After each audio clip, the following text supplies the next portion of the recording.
네, 안녕하세요. 소프트자산뱅크 소개를 맡은 공학센터의 김민석 수석입니다. 네, 혹시 자산뱅크를 들어보신 분들 계실 것 같고 처음 들어보시는 분도 있을 것 같은데 혹시 자산뱅크 회원이신 분 있으신가요? 혹시 있으신가요?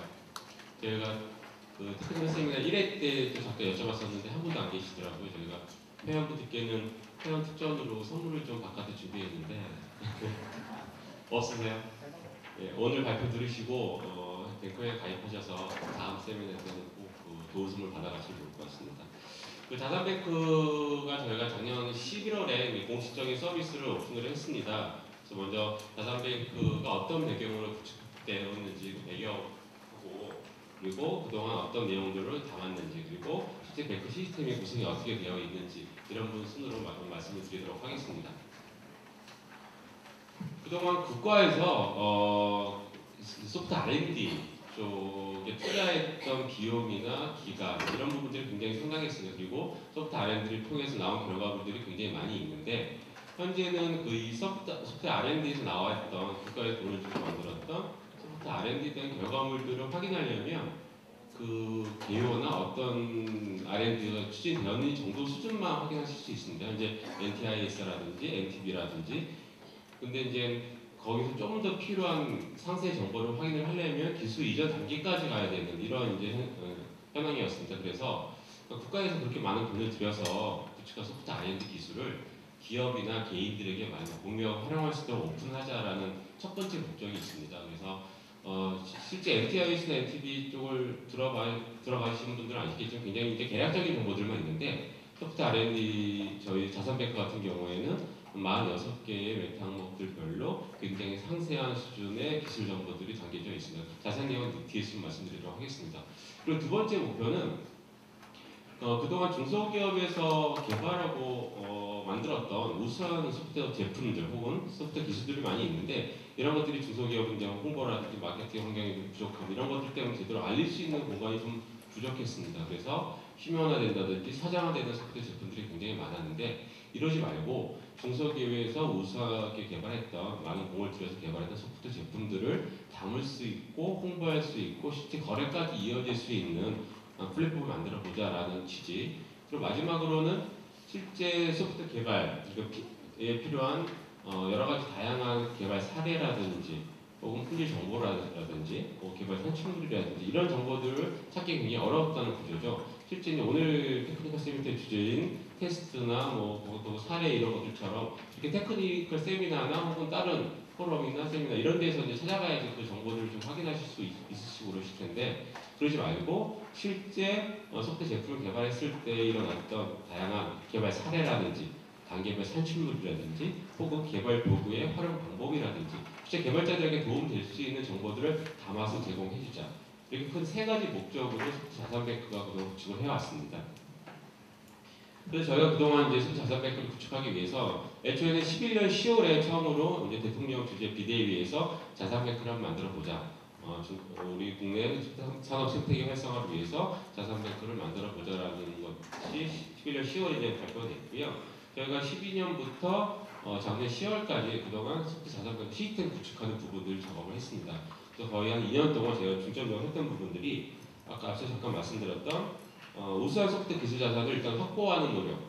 현재 1,333건 정도의 소프트 R&D 기술들과 민간이 보유하고 있는 소프트 제품들에 대한 정보들을 담고 있습니다. 그래서 이렇게 우수한 소프트 기술들과 제품들을 담을 수 있는 노력들을 그동안 진행을 해왔고요.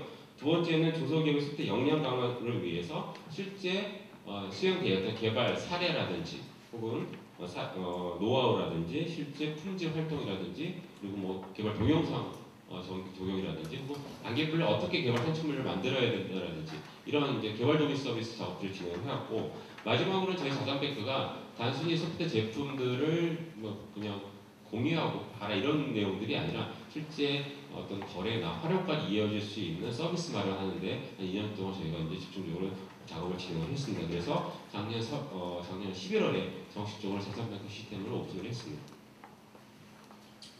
자산뱅크 시스템 구성을 간단히 좀 설명을 드리겠습니다.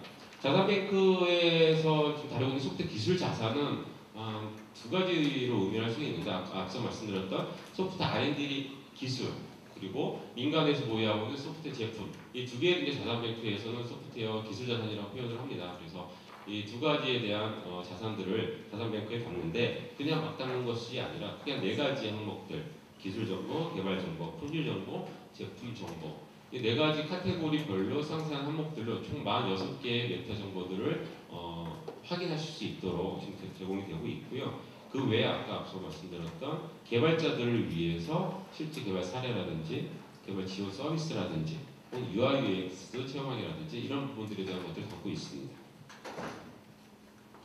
보시는 화면이 자산뱅크 시스템 처음 들어가시고 보시는 메인 화면입니다. 그래서 오른쪽에서 실제 기업에서 이제 특정 소재 제품이나 이런 것들을 등록하실 수 있게 되고요. 실제 내가 그 개발 시에 필요한 정보라든지 필요한 테스트 사례라든지 그리고 테스트 기준이라든지 이런 것들을 확인하실 수 있도록 기술 관련된 기술 정보를 상세히 검색할 수 있게끔 되어 있고요. 혹은 내가 필요한 제품들을 검색하실 수 있도록 검색하는 서비스가 좀 구성되어 있습니다. 근데 오른쪽에 보시면 이제 위에 이제 개발 도우미 서비스가 같이 포함이 되어 있는데요. 그 아까 46개 항목이라고 말씀드렸는데 실제 자산뱅크 들어와 있는 소프트 R&D 기술은 혹은 소프트 제품들은 그냥 막 당기는 것들이 아니라 보시는 큰 네 가지 카테고리 안에서 46가지 항목들을 잘 채워야지 일단 등록이 됐을 수가 있습니다. 그래서 보시면 품질 정보 같은 경우에는 실제 해당 기술이나 해당 제품들이 어떠한 테스트 기준들을 갖고 실제 수행을 했는지 그리고 테스트 환경이나 도구는 어떤 것들을 썼는지 그리고 테스트 방법 그리고 거기에 따른 인증하는 어떤 것들이 있는지를 각각 한 1333건의 이러한 테스트 기준이나 테스트 환경 및 도구나 이런 사례들을 뱅크를 통해서 확인하실 수 있고요. 실제 또 이 제품이 적용되었던 기술이라든지 그리고 경쟁 환경 기술 환경은 어떤 것들이 있는지 실제 이 제품들을 개발할 때 비용이나 어떤 개발 기간 공수들은 어떻게 적용이 되었는지 그러니까 어떤 사례들 측면에서도 활용하시기에 개발자 입장에서 혹은 지금 이제 테스트에 관심 있으신 분들은 이제 품질 정보 쪽에서 많은 도움을 얻으실 수 있으리라고 생각이 듭니다. 그리고 또 하나 저희가 제공하는 서비스가 소프트 개발 도우미 서비스입니다. 이 부분들은 이제 실제는 개발자들에게 직접적인 도움이 되리라고 생각이 드는데요. 실제 소프트 개발 단계별 수행 사례를 저희들이 갖고 있습니다. 그래서 공통적으로 소프트 개발을 진행할 때 어떤 프로세스를 거쳐야 되는지 각각 프로세스 단계별로 어떤 역할들과 어떤 활동들이 필요한지에 대한 부분들 그리고 현재 저희가 5개 도메인에 대한 실제 구체적 실사례에 관련된 내용들을 담고 있고요. 거기에 따라서 나오는 선출물들도 같이 포함이 되어 있습니다. 그리고 이제 개발 선출물 작성 가이드 같은 경우는 저희들이 이제 개발자분들하고 이제 많은 미팅을 해보니 가장 어려운 부분이 문서 작업이시거든요. 그래서 실제 문서 작업에서 필요한 활동들 어떤 것들이 있는지 어떤 내용들을 담아야 되는지에 대한 것들을 동영상과 함께 템플릿들을 제공해 드리고 있고요. 그리고 소프트 개발 도구 소개 같은 경우는 실제 각 환경별로 요구사항, 형상 관리 각각 어떠한 오픈소스에서의 개발 도구들이 쓰이는지 그리고 어떤 내용, 어떤 개발 도구들을 활용할 수 있는지에 대한 부분들을 들어오셔서 확인할 수 있습니다.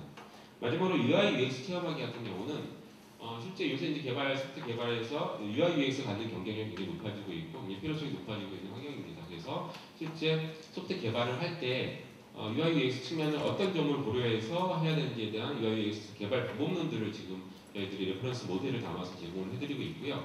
또 하나는 개발할 때 필요한 개발 아이콘들이 있습니다. 근데 실제 중소기업 같은 경우는 실제 개발 아이콘을 위한 어떤 투자나 이런 부분들이 굉장히 환경하기 좀 어렵습니다. 그래서 저희가 작년에 50개의 개발 아이콘들을 개발을 해서 저희 공학센터가 특허를 받고 지금 제공을 해드리고 있고요. 자산뱅크를 통해서 들어오시면 실제 이 50개의 개발 아이콘들을 다운받아서 그냥 무상으로 마음대로 쓰셔도 됩니다. 그리고 올해부터도 계속 이 개발 아이콘에 대한 볼륨을 계속해서 늘려갈 예정이니까 실제 들어오셔서 활용하시면 굉장히 큰 도움이 되리라고 생각이 듭니다. 마지막으로 자산뱅크 지원 서비스를 말씀드리고 마치도록 하겠습니다. 실제 이제 제가 자산뱅크를 작년 11월 달에 이제 서비스를 시작을 했고요. 그리고 올해부터 본격적으로 자산뱅크를 많이 알리고 들어오셔서 많이 쓰십시오라는 내용들을 많이 이제 해드리려고 합니다. 그래서 이제 기업분들한테는 실제 자산뱅크에 등록된 기업분들한테는 이제 품질 지원이라든지 UI 컨설팅이라든지 이런 부분들의 지원을 좀 해드릴 예정이고요. 제 개발자들한테는 소프트웨어 이제 교육에 관련된 부분들을 계속해서 올해 한 해 지원할 예정입니다. 그래서 계속해서 관심 있게 지켜봐 주시고 참여를 해주시면 실제 사업을 하시든 개발을 하시든 큰 도움이 되리라고 생각합니다. 이상으로 모두 마치고 자사뱅크 소개를 마치도록 하겠고요. 다음에 오실 때는 회원가입을 하셔서 좋은 선물을 받아가시기 바랍니다. 네, 이상으로 마치도록 하겠습니다. 감사합니다.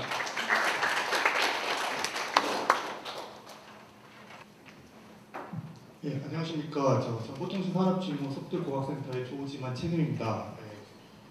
저희 오늘 이야기 드릴 주제는요. 저희 테크니컬 세미나를 진행하는 동안에 저희들이 앞에 각 한 15분 정도 저희 공학센터에서 하고자 하는 일들에 대해서 설명을 드리고 있습니다. 먼저 김인석 수석님께서 자산뱅크에 설명드리고요. 그 다음으로 저희 공학센터에서 하고 있는 소프트 비주얼라이제이션에 대한 부분들에 대해서 좀 설명을 드리도록 하겠습니다.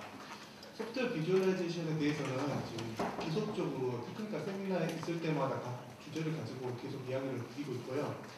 첫 번째 테크니컬 세미나 시간 때는 소프트 비주얼라이제이션에 대한 전체적 개관에 대해서 이야기 드렸고요. 이번 두 번째 세미나에서는 소프트 비주얼라이제이션에서 요구사항 관리에 관련된 부분들에 대해서 간단히 말씀드리도록 하겠습니다.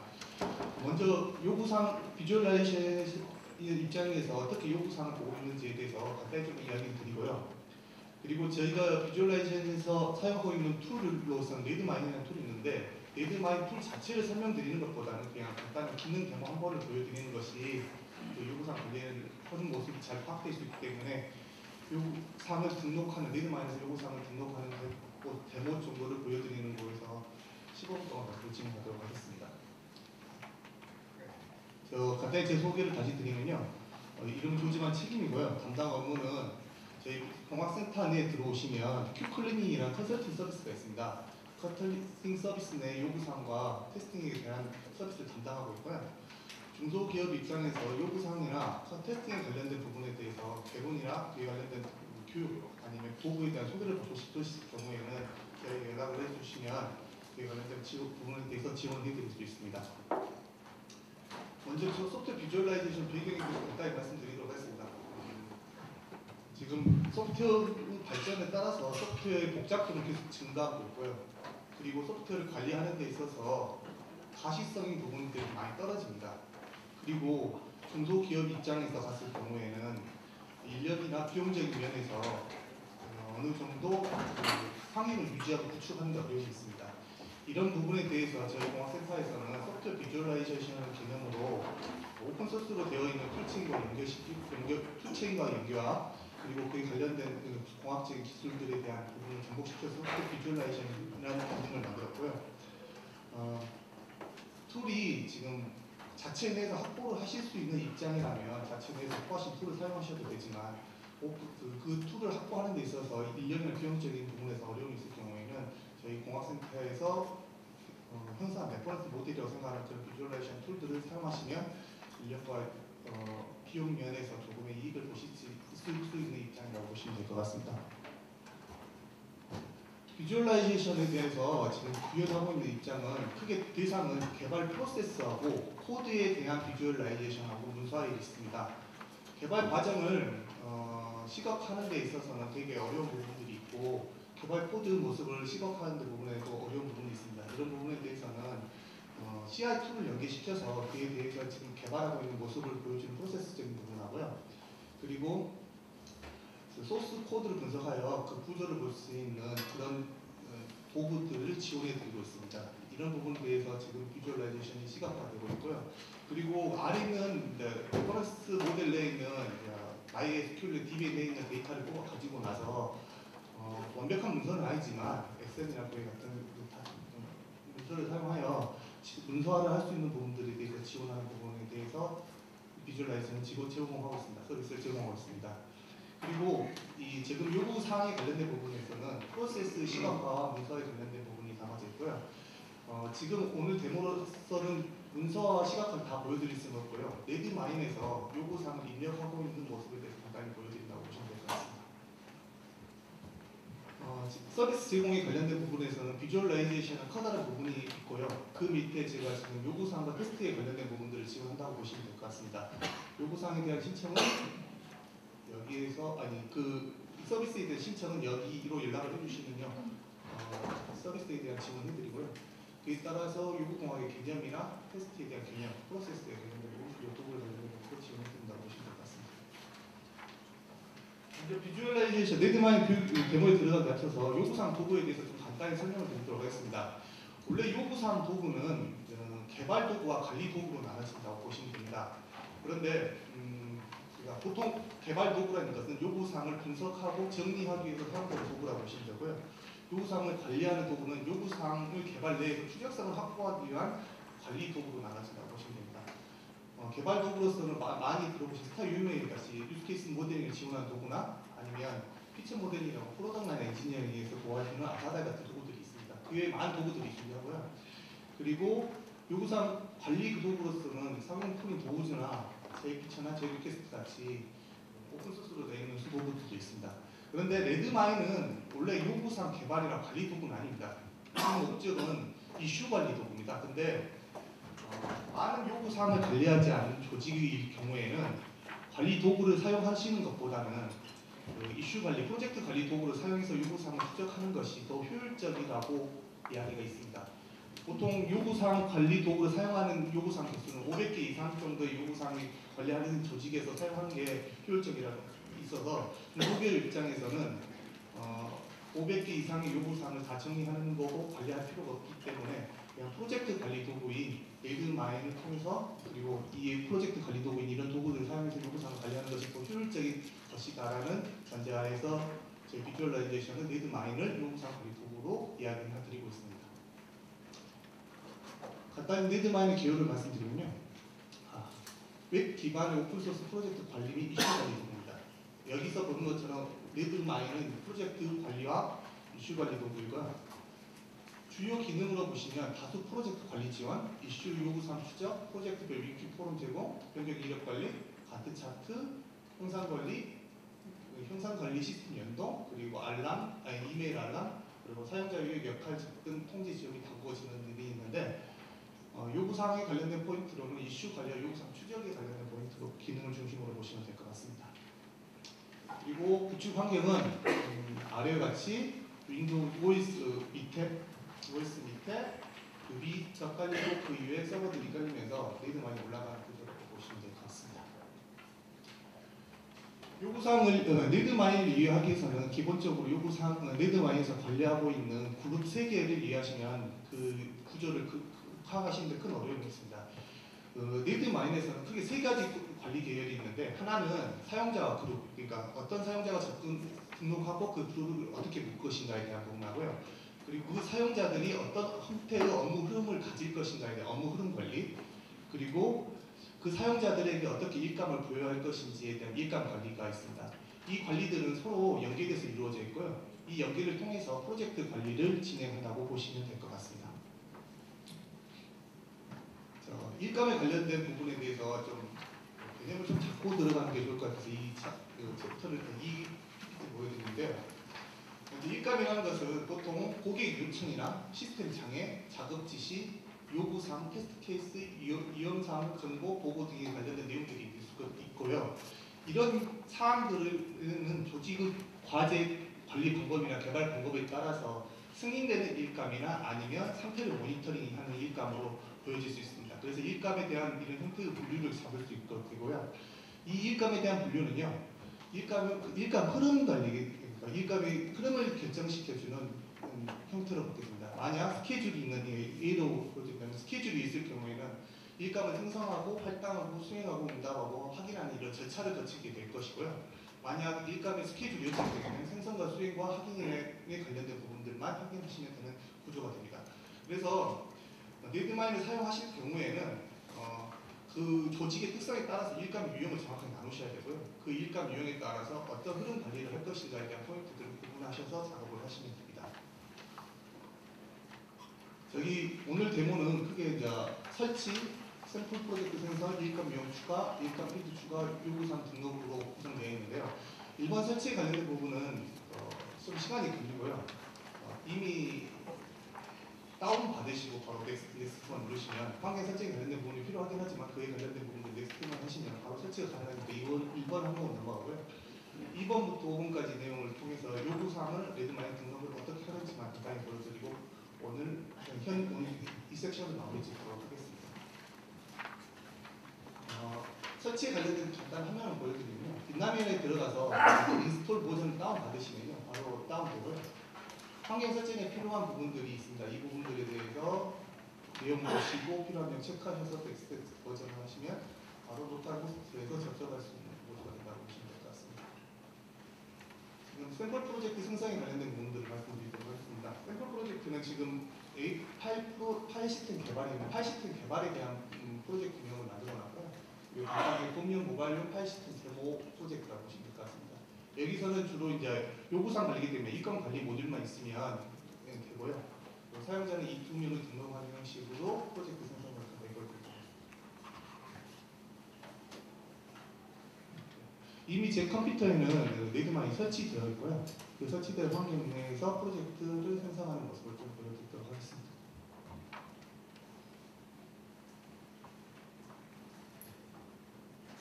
이렇게 하면 레드마인에 접속이 되고요. 여기에서 프로젝트를 클릭하시면 새 프로젝트를 생성하실 수 있게 됩니다. 그러면 이름에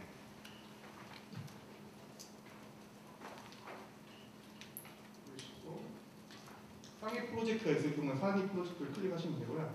상위 프로젝트가 있을 경우에는 그대로 놔두시고 설명에 관련된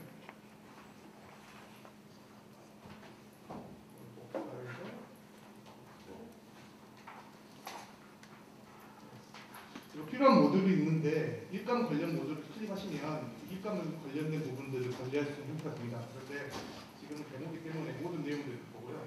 지금 보시면 일감 유형이 디폴트로 정의되어 있습니다. 그래서 결함 3개는 지원에 관련된 부분들이 있고요. 그리고 사용자의 항목들이 필요한 항목에 따라서 아이디 모듈가 있는 부분들이 중요하다고 보시면 될 것 같습니다. 그래서 이렇게 프로젝트를 하나 만들면 프로젝트 관리를 보시면 프로젝트 하나가 생성되게 됩니다. 그리고 사용자 2명이 더 필요하니까 사용자를 등록하는 것은 관리에 들어가서 사용자를 클릭하시고 새 사용자를 누르시면 사용자가 등록이 되고요. 시간상 관계로 한 명만 등록해 보도록 하겠습니다.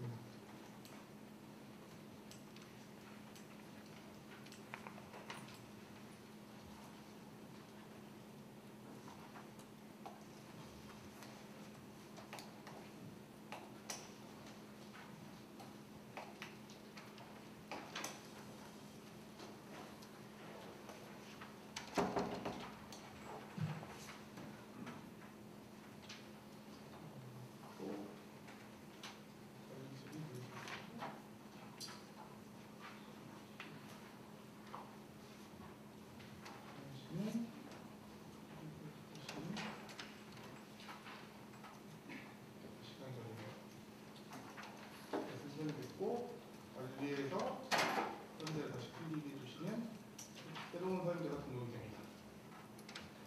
몇 가지 샘플 프로젝트 생성에 대해서 모습을 간단히 보여드렸고요. 그 다음에 기능 요구사항과 비기능 요구사항을 등록하는 모습을 간단히 보여드리도록 하겠습니다.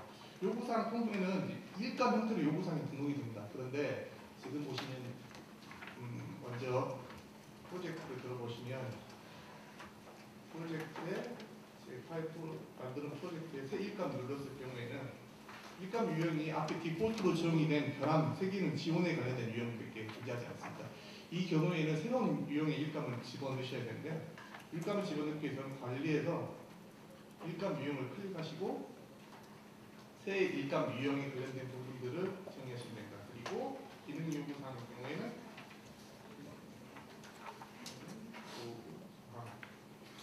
그리고 사용하는 프로젝트가 A5 프로젝트가 여기 있고 업무 흐름이 있을 경우 복사할 경우에는 기존의 항목을 클릭을 하시면 그대로 복사해 쓰실 수도 있고요. 새로운 항목을 정의할 수 있게 됩니다. 그래서 만들기를 누르면 기능 요구사항에 대한 일감 유형이 나타나고요. 그리고 새 일감 유형에 비기능 요구사항이 필요하니까 비기능 요구사항에 대한 부분들을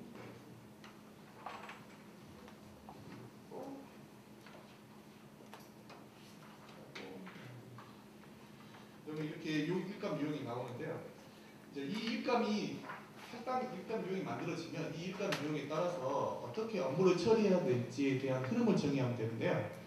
여기 편집을 클릭하시면 아니면 일감 유형 상태를 클릭하시면 바로 이 화면에 들어가는데, 자, 그 사용하는 관리자나 그룹에 따라서 어떤 일감 이 요구 사항들을 어떻게 형식으로 할 것인가에 대한 부분들을 클릭할 수 있게 됩니다. 그러면 여기서 보면 일감의 유형 흐름을 여기서는 신규, 진행, 해결, 의견, 완료, 거절이라는 어떤 상태를 두 거고요.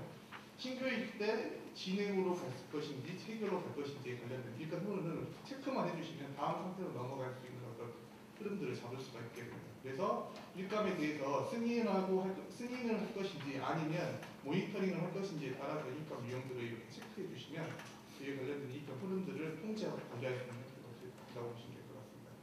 이렇게 제작을 해주시면 지금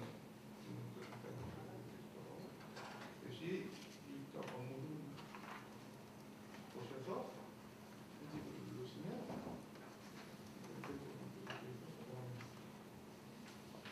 이 기능도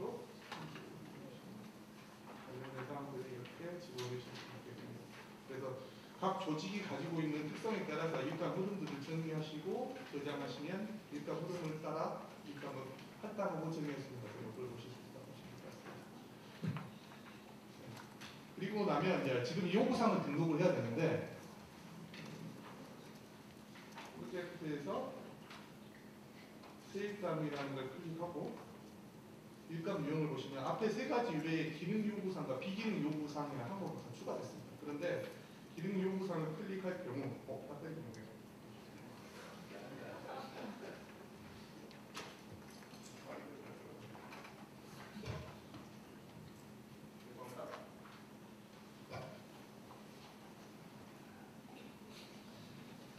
앞에 뒤에서 보시면 제가 템플릿으로 정한 게 유스케이스 디스크립트 형태로 요구사항 모양을 잡아놨습니다. 그런데 여기 있는 필드하고 일치되지가 않는 현상이 발생됩니다. 그러면 요구사항을 등록하고 관리하는 데 좀 어려움이 있어서 여기 필드를 조정하는 법에 대해서 간단히 말씀드리도록 하겠습니다. 여기 관리를 클릭하시고 사용자 정의 필드 항목을 클릭하시면 여기는 지금 앞에 데모를 하면서 이미 만들어 놓은 필드가 있는데 새로운 일감에 관련된 필드 항목을 추가하실 수 있습니다.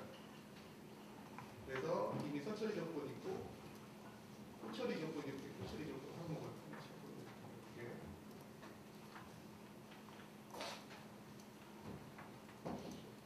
그리고 이게 문자에 있는 텍스트인지 항목 정리하시고 길이 정규식이 있으면 정규식 이에 관련된 부분 있고 이 일감 유형이 어디 일감 유형에 들어갈 것인지에 대한 부분들을 이렇게 클릭을 해주시고 어디 프로젝트에 적용될지 필수이지 아닌지에 관련된 부분들을 이렇게 정리하시면 됩니다. 그래서 여기는 현재 모든 프로젝트에 적용할 수 있도록 해놓고 선택도 필요한 것들에 대한 부분들을 넣으실 수 있게 됩니다. 이렇게 설정을 해주시고요. 하나 더 할까요? 비기능 요구사항을 정리한 템플릿인데요. 이것은 이제 PW에 있는 방식을 사용해서 정리했기 때문에 여기서 그냥 자극이라는 부분이 있기 때문에 자극에 관련된 부분 하나 더 추가했고 그래서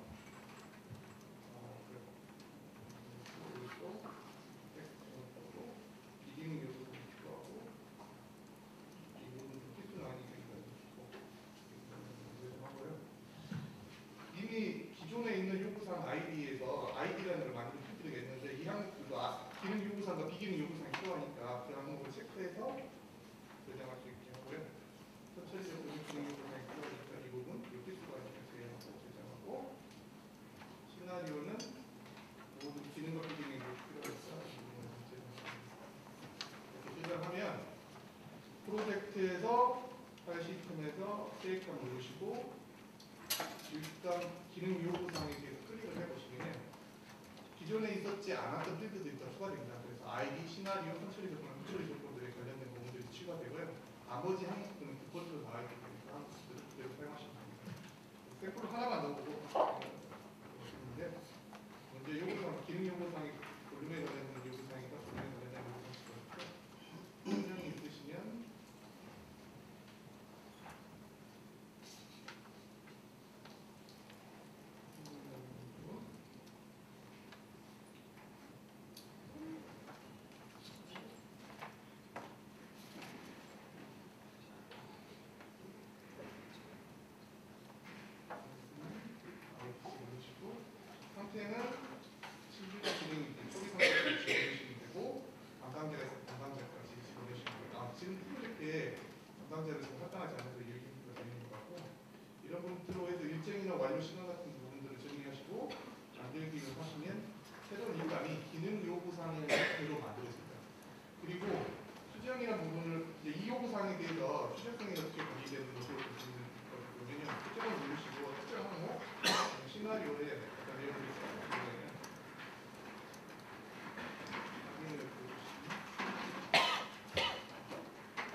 계속적으로 관리되는 모습을 확인할 수 있다고 보시면 됩니다. 지금까지 간단히 요구 비주얼라이제이션의 입장에서 요구사항에 대한 컨셉을 하고요. 그에 따라서 네이드마이 데모를 보여드렸어요. 이에 대해서 좀 궁금한 사항이나 질문사항이 있으시면 주십시오. 없는 걸로 알고 오늘 발표 마치도록 하겠습니다. 감사합니다.